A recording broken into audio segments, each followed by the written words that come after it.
दोस्तों, प्रताप क्लासेस की YouTube channel पर आपका स्वागत है। तो आज है 23 सितंबर 2022 और 23 सितंबर 2022 के जितने भी इंडिया और वर्ल्ड के जो करंट अफेयर्स के क्वेश्चन बनते हैं तो आज उनका डिस्कशन करेंगे। पूरा वीडियो ध्यान से देखना और लास्ट में आपसे क्वेश्चन पूछूंगा जिनके जवाब आपको कमेंट बॉक्स में देना होगा। सभी विद्यार्थियों को गुड मॉर्निंग। स्टार्ट करते हैं और सारे विद्यार्थी वीडियो को लाइक शेयर करते रहना और जो भी विद्यार्थी हमारे चैनल पर नहीं है तो आप जरूर चैनल को सब्सक्राइब कर लें और इसके पास लिए बेल आइकन का घंटा दबा लें ताकि हम जैसे ही वीडियो अपलोड करें उसका नोटिफिकेशन आप तक पहुंच जाएगा। तो डेली आपको सुबह 10 या 12 मिनट की ये क्लास आपको मिलती है। तो सबसे पहले कल के क्वेश्चनों का हम रिवाइज कर लेते हैं। हाल ही में विश्व कुश्ती चैंपियनशिप 2022 बजरंग पूनिया ने कौन सा पदक जीता है? तो इसने जीता है कांस्य पदक। हाल ही में मोरक्को में विश्व पैरा एथलेटिक्स ग्रांड प्रिक्स प्रतियोगिता में भारत के अजीत कुमार ने कौन सा पदक जीता है? तो इसने जीता है स्वर्ण पदक और देवेंद्र झाझड़िया ने रजत पदक इसमें जीता है। अगला देखो, हाल ही में प्रतिष्ठित स्मिता पाटिल मेमोरियल अवार्ड से किसे सम्मानित किया गया है? ये किया गया है आलिया भट्ट को। हाल ही में किस राज्य सरकार ने दौलताबाद किले का नाम बदलकर देवगिरी किला करने की घोषणा की है? तो ये की है महाराष्ट्र सरकार ने। नेक्स्ट देखो, हाल में कौन केंद्रीय मंत्री ग्लोबल क्लीन एनर्जी फोरम का प्रतिनिधित्व करेंगे? ये करेंगे डॉक्टर जितेंद्र सिंह। हाल में किस फिल्म को ऑस्कर के लिए नॉमिनेट किया है? तो ये किया है चेल्लो शो को। अभी फिल्म है ये गुजराती फिल्म, इसको ऑस्कर के लिए नॉमिनेट किया है। कौन सा देश श्रीलंका का सबसे बड़ा ऋणदाता बना है? तो ये बना है अपना देश भारत। ये कल के क्वेश्चनों का रिवाइज था। तो उसके बाद में पहले यहाँ पे क्वेश्चनों का आपका रिवाइज मिलता है, फिर आपको टेलीग्राम पर क्विज मिलती है, फिर आपको पीडीएफ मिलती है।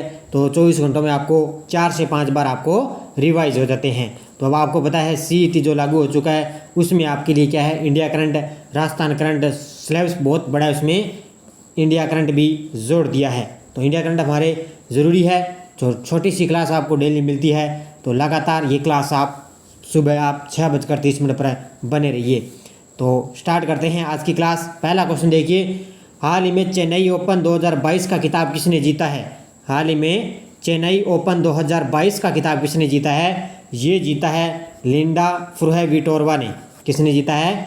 लिंडा फ्रुहेविटोरवा ने चेन्नई ओपन 2022 का खिताब जीता है। चेक गणराज्य की 17 वर्षीय लिंडा फ्रुहेविटोरवा ने चेन्नई ओपन 2022 WTA 250 टेनिस एकल जीतने के लिए शानदार वापसी की है। चेक गणराज्य की रहने वाली young Linda Chennai open WTA 250 tennis tournament के एकल फाइनल में नंबर 3 की खिलाड़ी सीड मेगडा लिनेट को हराकर अपना पहला टूर खिताब जीता है। तो इसने क्या है, चेक गणराज्य की ये रहने वाली है, 17 वर्षीय ये है लिंडा फ्रुहेविटोरवा और इसने अभी क्या है, जो नंबर 3 की खिलाड़ी सीड मेगडा लिनेट को हराकर ये अपना टूर खिताब जीता है, यानी कि चेन्नई ओपन का ये खिताब इसने जीता है। अगला क्वेश्चन देखो, हाल में राष्ट्रपति द्रौपदी मुर्मू ने कितने IIT के निदेशकों की नियुक्ति को मंजूरी दी है? तो ये दी है 8 को। कितनी दी है? 8 IIT के निदेशकों की नियुक्ति को मंजूरी दी है राष्ट्रपति द्रौपदी मुर्मू ने। भारत के राष्ट्रपति द्रौपदी मुर्मू ने 8 भारतीय प्रौद्योगिकी संस्थानों में निदेशकों की नियुक्ति को मंजूरी दे दी है, जिनमें 2 को दूसरे कार्यकाल के लिए फिर से नियुक्त किया गया है। अब ये देखो 8 IIT कौन कौन सी है? IIT Goa, IIT Palakkad, IIT Tirupati, IIT Dharwad, IIT Bhubaneswar, IIT Gandhinagar, IIT Bhilai और IIT जम्मू। तो ये 8 जो IIT है इनमें अभी क्या है, 8 जो है नए जो है प्रौद्योगिकी इस संस्थानों में निदेशकों की नियुक्ति को मंजूरी दी है राष्ट्रपति ने। अगला क्वेश्चन देखो, हाल में भारत का पहला MotoGP चैंपियन रेस कहाँ शुरू होगा? हाल ही में भारत का पहला MotoGP चैंपियन रेस कहाँ शुरू होगा? ये होगा ग्रेटर नोएडा में। कहाँ पर शुरू होगा? 2023 में ग्रेटर नोएडा में। देखो, भारत 2023 में ग्रेटर नोएडा में बुद्ध इंटरनेशनल सर्किट में अपनी पहली MotoGP विश्व चैंपियनशिप दौड़ की मेजबानी करने के लिए तैयार है। भारत अगले साल ग्रेटर नोएडा के बुद्ध इंटरनेशनल सर्किट पर पहली मोटो ग्रांड प्रिक्स विश्व चैंपियनशिप रेस की मेजबानी करेगा। कौन करेगा? भारत करेगा। और इसे ग्रांड प्री ऑफ भारत नाम दिया गया है। क्या नाम दिया गया इसको? ग्रांड प्रिक ऑफ भारत इसको नाम दिया गया है। और अभी 2023 में आगे आने वाले जो है ग्रेटर नोएडा में क्या है, बुद्ध इंटरनेशनल सर्किट में पहली मोटो जीपी विश्व चैंपियनशिप दौड़ की मेजबानी करेगा भारत। अगला देखो, हाल में मोदी जी ने किस वरिष्ठ उद्योगपति को पीएम केयर्स फंड का नया ट्रस्टी नियुक्त किया है? बड़ा ही शानदार। हाल ही में प्रधानमंत्री मोदी ने किस वरिष्ठ उद्योगपति को पीएम केयर्स फंड का नया ट्रस्टी नियुक्त किया है? ये किया है रतन टाटा को। किसको किया है? रतन टाटा को नियुक्त किया है। मोदी जी ने वरिष्ठ उद्योगपति रतन टाटा को एक बड़ी जिम्मेदारी सौंपी है। सरकार ने रतन टाटा को पीएम केयर्स फंड का नया ट्रस्टी नियुक्त किया है। रतन टाटा के साथ देश के कई अन्य सम्मानित व्यक्तियों को भी पीएम केयर्स फंड की सलाहकार समिति में नियुक्त किया गया। यानी कि रतन टाटा के साथ साथ में क्या है, इसमें जो अन्य भी व्यक्ति है उनको सम्मानित किया गया, उनको भी क्या है इस सलाहकार समिति में नियुक्त किया गया है। अगला क्वेश्चन देखो, हाल में भारतीय नौसेना ने INSS अजय को सेवा मुक्त करने का समारोह किस शहर में इसका आयोजन किया गया? तो अभी जो INSS अजय है, यानी कि ये नौसेना के एक जहाज का नाम है INS अजय, इसको अभी सेवा मुक्त करने का जो समारोह है इसको विदा किया गया है। तो इसका जो समारोह है वो किया गया मुंबई में, इसका आयोजन किया गया है। देखो पूरी बातें। 32 साल देश की सेवा करने के बाद INS अजय रिटायर हो गया है। कारगिल युद्ध में INS अजय ने अहम भूमिका निभाई थी। यानी कि एक नौसेना का ये पोत, यानी कि एक जहाज का नाम है नौसेना का। और अभी जो उन्होंने किया है 32 साल के बाद सेवा करने के बाद इसको रिटायर किया है। INS अजय का विदाई समारोह पारंपरिक तरीके से मुंबई के नेवल डॉकयार्ड में इसका आयोजन किया गया था। और नौसेना के इस पोत P-34 का नाम INS अजय नाम दिया गया था। पहले इसका नाम क्या था? P-34 था और इसका INS अजय नाम इसको दिया गया है और अभी इसको रिटायर किया गया है।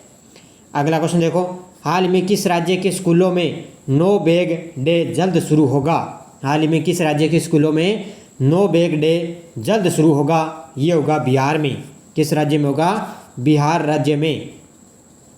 बिहार सरकार छात्रों पर बोझ कम करने के लिए स्कूलों में नो बैग डे नियम लाने जा रही है। और राजस्थान में आपको पता है शनिवार को नो बैग डे भी चल रहा है अभी। तो अभी बिहार ने भी इसकी जो है पूरी तैयारी कर ली है कि छात्रों पर बोझ को कम करने के लिए स्कूलों में नो बैग डे की नियम ला रही है। सरकार हफ्ते में कम से कम एक दिन को नो बैग डे बनाएगी। सप्ताह में कम से कम एक बार छात्र केवल लंच बॉक्स लेकर ही स्कूलों में आएगा। यानी कि एक दिन में क्या है, लंच बॉक्स लेकर आएगा, वो क्या अपना बैग नहीं लाएगा। और ये पहल राष्ट्रीय शिक्षा नीति 2020 के अनुरूप होगी। तो ये बिहार में अभी लागू होने वाली है। हाल में किस संगठन ने हाइब्रिड मोटर का सफल परीक्षण किया है? कितना शानदार क्वेश्चन है। हाल ही में किस संगठन ने हाइब्रिड मोटर का सफल परीक्षण किया है? ये किया है इसरो ने। किसने किया है? इसरो ने किया है। भारतीय अंतरिक्ष अनुसंधान संगठन इसरो ने हाइब्रिड मोटर का सफल परीक्षण किया। बेंगलुरु स्थित इसरो मुख्यालय ने बताया कि 30 kN हाइब्रिड मोटर का तमिलनाडु के महेंद्रगिरी स्थित इसरो प्रणोदन कॉम्प्लेक्स में परीक्षण किया गया, जो सफल रहा था। कहाँ पर किया गया? 30 kN हाइब्रिड मोटर का तमिलनाडु के महेंद्रगिरी में इसरो प्रणोदन कॉम्प्लेक्स में परीक्षण किया गया, जो बहुत ही सफल रहा। अब वर्तमान में इसरो के अध्यक्ष कौन है? CS सोमनाथ। और विज्ञान और प्रौद्योगिकी मंत्री कौन है? डॉक्टर जितेंद्र सिंह है। और अभी हाइब्रिड मोटर का सफल परीक्षण किया है इसरो के द्वारा। हाल में bill and Melinda Gates foundation ने कितने लोगों को गोलकीपर्स ग्लोबल गोल्फ अवार्ड से सम्मानित किया है? हाल ही में bill and Melinda Gates foundation ने कितने लोगों को गोलकीपर्स ग्लोबल गोल्फ अवार्ड से सम्मानित किया है? ये किया है 4 व्यक्तियों को। कितने किया है? 4 व्यक्तियों को सम्मानित किया है। अब देखो कौन कौन से हैं वो। Bill and Melinda Gates foundation ने भारत की एक तो है राधिका बत्रा, अफगानिस्तान की जारा जोया, युगांडा की वेनेसा नकाटे और यूरोपीय संघ की प्रमुख है उर्सुला वॉन डेर लेयन को संयुक्त राष्ट्र के सतत विकास लक्ष्यों यानी कि SDG को प्राप्त करने की दिशा में उनके असाधारण कार्य के लिए सम्मानित किया है। यानी कि इनको क्या है, सतत विकास लक्ष्य की जो है प्रगति इन्होंने की है, इसी के उपलक्ष्य में इनको क्या है सम्मानित किया गया है। ये चारों के नाम याद रखना, भारत की है राधिका बत्रा, अफगानिस्तान की जारा जोया, युगांडा की वेनेसा नकाटे और यूरोपीय संघ की प्रमुख है उर्सुला वॉन डेर लेन को सम्मानित किया गया है।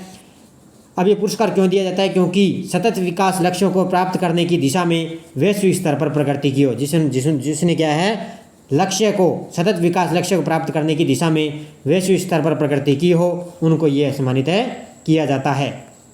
हाल ही में आरबीआई ने डिजिटल लेन देन को बढ़ावा देने हेतु कौन से 3 नए डिजिटल भुगतान पहल की शुरुआत की है? तो ये की है, पहला है रुपए क्रेडिट कार्ड, दूसरा है यूपीआई लाइट और तीसरा है Bharat bill pay cross border bill payment. ये 3 चीज़ है, ये आरबीआई ने क्या है डिजिटल लेन देन को बढ़ावा देने के लिए ये 3 नए डिजिटल भुगतान पहल की शुरुआत की है। भारतीय रिजर्व बैंक गवर्नर कौन है? शक्तिकांत दास ने डिजिटल लेन देन को बढ़ावा देने हेतु 3 नए डिजिटल भुगतान पहल की शुरुआत की है। मुंबई में इसका आयोजन ग्लोबल फिनटेक फेस्ट 2022 में आरबीआई गवर्नर ने यूपीआई पर रुपए क्रेडिट कार्ड और यूपीआई लाइट और Bharat bill pay cross border bill payment है सोल्यूशन सेवा को लॉन्च किया है। तो बस ये तीनों का आप नाम है याद रखना बस। अगला क्वेश्चन देखो, हाल ही में विश्व राइनो दिवस कब 2022 कब बनाया गया है? तो हाल ही में विश्व राइनो दिवस 2022 बनाया गया है 22 सितंबर को। कब बनाया गया? ये 22 सितंबर को बनाया गया है। हर साल 22 सितंबर को विश्व स्तर पर विश्व राइनो दिवस बनाया जाता है। इस वर्ष का विश्व राइनो दिवस की थीम क्या है? 5 rhino species for ever theme के तहत बनाया गया है। क्या है? 5 rhino species for ever theme के तहत ये बनाया गया है। इस दिन का लक्ष्य क्या है कि गैंडों को उनके जीवन के खतरे से बचाने की आवश्यकता के बारे में जागरूकता बढ़ाने के नेक काम को बढ़ावा देना। यानी कि अभी क्या है, जो गैंडों की जो लुप्त प्रजाति है वो अभी गंभीर मतलब लुप्त अवस्था में हो रही है, गंभीर है, और उनको अभी क्या है इनको जीवन के खतरे से बचाने के लिए क्या है 22 सितंबर को ये राइनो दिवस बनाया जाता है। अब देखो पिछले वीडियो का क्वेश्चन है, हाल में कौन सा केंद्र शासित प्रदेश भारत का पहला स्वच्छ सुजल प्रदेश बना है? ये बना है अंडमान निकोबार। सभी विद्यार्थियों ने बड़े शानदार जवाब दिए।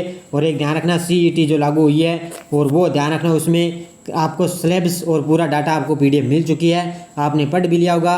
और उसमें क्या है इंडिया करंट, राजस्थान करंट, सब एक एग्ज़ाम इंटरनेशनल का करंट भी इसमें जोड़ दिया गया है। तो हमें हर एक एग्ज़ाम के लिए आपको करंट भी बहुत ज़रूरी है। अब देखो आगे क्वेश्चन फॉर यू, हाल में किस राज्य में भारत की पहली लिथियम आयन सेल फैक्ट्री का उद्घाटन किया गया है?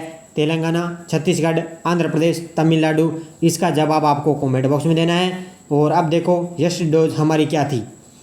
4 वेद कहाँ का लोकनाट्य है? ये है टोंक का। ये वीडियो मेंस के एग्जाम में आए थे। डूंगरपुर के निकट नौलखा बावड़ी किसने बनवाई थी? तो प्रेमल देवी ने बनवाई। गणेश्वर सभ्यता का विकास किस नदी के किनारे हुआ? कांतली नदी के किनारे हुआ।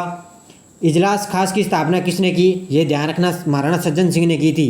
किसने की थी? इजलास खास की स्थापना सज्जन सिंह ने की। बम्बलू, लिखमादेसर, पांचला सीधा किस संप्रदाय से संबंधित है? ये है जसनाती संप्रदाय से। और ये पांचों के पांचों क्वेश्चन वीडियो एग्जाम में आए हुए हैं।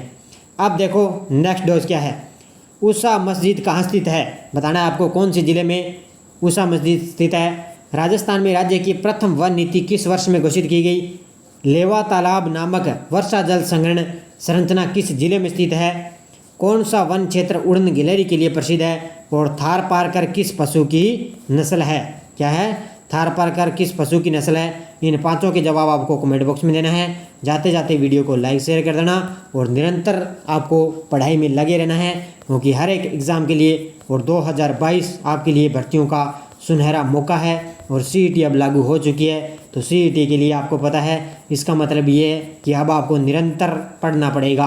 हर एक एग्ज़ाम के लिए आपको इंडिया करंट, राजस्थान जीके, सब एग्ज़ाम, राजस्थान भूगोल, इंडिया भूगोल, सब जीके आपको पढ़ना पड़ेगा। धन्यवाद। जय हिंद, जय भारत।